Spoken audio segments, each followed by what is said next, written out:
Hi అండి అందరికీ ముందుగా నాకు ఒక చిన్న డౌట్ ఉందండి. నా సబ్స్క్రైబర్స్‌గా మీ బాధ్యత అనమాట నా డౌట్ తీర్చడం. అలాగని నేనేం ఆర్డర్ చేయట్లేదండోయ్. నాకు చిన్న డౌట్ ఉంది. అది క్లియర్ చేస్తారని చెప్పి నేను ఈ వీడియో పెడుతున్నా అనమాట. నేను నైట్ పడుకునే ముందు మొత్తం గిన్నెలు అవన్నీ తోముకొని కిచెన్ అంతా నేను క్లీన్ చేసుకొని స్టవ్ అదంతా క్లీన్ చేసుకొని పడుకుంటానండి.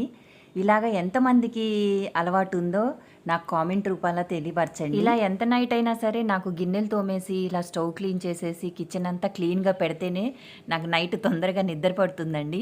లేదంటే ఇదంతా మళ్ళీ పొద్దున్న చేసుకోవాలా అని చెప్పి ఈ ఆలోచనతో నిద్ర తొందరగా రాదనమాట. ఇదేనండి నా డౌట్. అఫ్కోర్స్ మన లేడీస్ అందరూ ఎంత నైట్ అయినా సరే ఇలాగే క్లీన్ చేసి పడుకుంటారని చెప్పని అనుకుంటున్నాను. కానీ మీలో ఎంతమంది ఉన్నారు అని చెప్పి తెలుసుకోవాలని ఆశగా ఆత్రంగా అడుగుతున్నానండి. ఇది చూసారా 11:20 అయిందనమాట నైట్. ఈ వీడియో నేను నైటే అప్లోడ్ చేద్దాం అనుకున్నానండి. కాకపోతే ఇంత నైట్ మిమ్మల్ని సతాయించడం ఎందుకని చెప్పి ఇప్పుడు చేస్తున్నాను.